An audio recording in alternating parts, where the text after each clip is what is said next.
Joining us right now to talk more about this, Georgia Republican Senator and Senate Armed Services Committee member David Perdue. Senator, it's good to have you on the program. Thanks very much for joining us this morning. Good morning, Maria. First, your reaction to the accusations against the president this morning.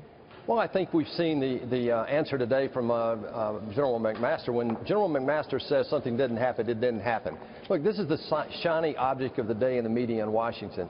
I want to get back to what you guys are talking about, the debt, the budget upcoming, and this president re-engaging. Isn't it refreshing that we have a president that's re-engaging around the world? He's got his first international trip, and oh, by the way, he's going to Saudi Arabia and Israel, among other stops. I think this is a president on the move right now. Yeah, for sure. We want to talk about that and preview this trip coming up. But first, let me address health care. White House spokesperson Sean Spicer was asked if President Trump will take a different approach when it comes to getting a bill passed in the Senate than he did with the House. Listen to what he said.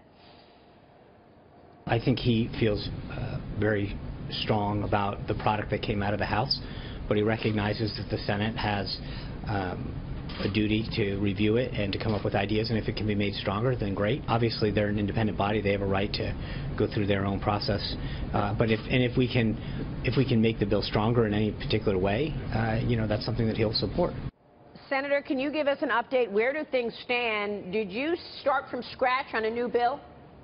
Well, we're going to have a little bit different bill, but no, I think most of the things that are in the House bill are being discussed, and we're adapting those to the things we think are important. Look, the White House has been engaged. Vice President Mike Pence has been at our lunch on Tuesday when we talk about health care every week since they've been sworn in. I think this is a tremendously encouraging point. We're going to deal with some priorities, though, Maria. I mean, right now, Obamacare is collapsing under its own weight. In my state, we have 96 counties that only have one insurance carrier. And there are many states being told right now that their only insurance carrier will not be in business next year. So what we've got to do is make sure people have access. The second is get after the premiums. Third is make sure the Medicaid thing is dealt with properly. And then, of course, the pre-existing condition issue has to be dealt with as well. What about tax reform? The House Ways and Means Committee is set to meet on the matter later this week. The Trump administration has said it expects to get tax reform done this year. Are you expecting as big a fight over taxes, border adjustment tax, deductions, coming out as you saw in health care? Well, I hope that we've established in the Senate that the border adjustment tax really doesn't have a place in this tax reform package. We're focused on corporate tax reform becoming competitive with the rest of the world. We're focused on the repatriation tax and also the individual tax changes the president wants to make. All three of those deals are growth-oriented. That's what we're focused on in the Senate. We want to know the timing of it. Dagan, what's your take? It remains to be seen how quickly they can move. And, Senator, you have to look in the White House and headline after headline and stumble after stumble. And President Trump responsible for at least some of that. And how does that throw up hurdles about what you are trying to do in terms of improving this economy? Look, the hurdle we have in the Senate right now is the Democratic leadership. I mean, they're blocking everything we're trying to do. I can't imagine one thing we would do to the health care reform package that would get one single Democratic vote. That's a sad state in America. And we're reaching out trying to get that input. On the tax reform issue, what we've got to do is get the FY18 budget done. We were supposed to have that done by April 15th this year. As Maria, you've talked about repeatedly on this show, the budget process is a sham. It hasn't worked since 1974. It's only funded the government 4 times in the last 42 years. We've got to fix that before we can ever really deal with the debt crisis. Senator, I would argue that you need to worry about your fellow Republicans. The Democrats are not going to work with you, but there are a lot of senators who are not on board time and again with what the Republican agenda is. Dagan, I don't disagree with that. On the tax package, I'm not sure I agree with you. On the health care package, I absolutely agree with you, and this is what we're dealing with right now. Well, Senator, let's talk for a second about the tax package. You just said that the border adjustment is a non-starter. The White House said that too, by the way. That's $1 trillion of revenue in the House plan. Can you produce a proposal that's going to get corporate tax rates down to 20% or 15% as the White House wants it, without that $1 trillion, and that fits in this 10-year budget window that you're working with? How are you going to do that? How are you going to actually get corporate tax rates down in a sustainable way without some other source of revenue to fill the hole? Well, first of all, I don't subscribe to filling the hole, as you say. I mean, this is an arbitrary budget process that we've locked ourselves into in this 10-year window that is a sham, really.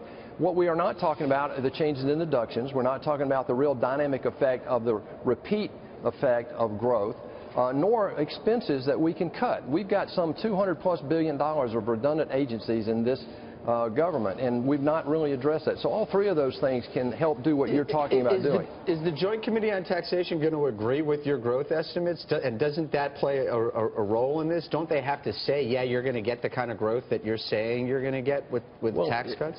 It depends on if you want it to be permanent. I'm willing to live with something right now that's not permanent. In other words, the 10-year life of this change, if we have to. I'm not giving in on that yet, but if we have to, I would personally support that. And here's why. But companies want to plan for 20 years and 30 years. What good does it do to them to do a 10-year tax cut when they've got projects that have to go out for decades? That's a great point. And as an ex-CEO, I can tell you I'd welcome something 3 or 4 years right now, given the uncertainty in this environment when we can't put a budget out on time. We can't even tell people how we're going to plan this year, much less the next 2 or 3 years. A 10-year budget is a total sham. We're talking about spending money now and promising to save money in 10 years. Are you kidding me? Yeah. We've got to get to where we produce a real balanced budget in this Congress. Can you do it? Yeah, absolutely. I'm not sure that, the balanced budget is going to take a while. We've got to get to what you've been talking about, Maria, and that is the 800-pound gorilla in the room is we've got to save Social Security and Medicare. Without dealing with those two issues, and Medicaid, by the way. You're the first person who's brought that up. I mean, do you really think you're going to address that in this budget? No, not in this budget. No. I'm talking, this is a long-term fix. This is a 20 or 30-year fix to solve this debt crisis. Look, we're $20 trillion in the hole. We're so far down this rabbit hole right now, Maria, as you've talked about. This is going to take a long-term strategy. Right now, I'm trying to get past this year to get this tax package to fully stimulate this economy. And what the President's been talking about will do that. Yeah, Don People. Yeah, Senator. As a business person, I look at 3 years, 5 years, 10 years. I'm in the real estate development business, so we have a shorter horizon. And tax relief would be a big shot in the arm for us. We are overly taxed in our business as a job-generating business to pay 39% because of these flow-through entities. One of the things I understood from Speaker Ryan was that there will be a tax cut and the President's request is 15% corporate and for small businesses as well. And an elimination of the estate tax and a reduction of overall individual rates. And that, he said, is on a calendar for the end of the summer recess. Is that realistic? Given that it is a Republican House, Senate, and a Republican President, I would think we would be able to accomplish that in that window of time. Is that possible? God, Maria, it's great to have a business guy on your panel, I'm telling you. Absolutely. Here's the deal. We've got to get the F-18 budget done. Then we've got to do the reconciliation within that before we can actually get to the tax. And what we've said in the Senate is basically we're trying to get this health care done now because of the crisis that we're in.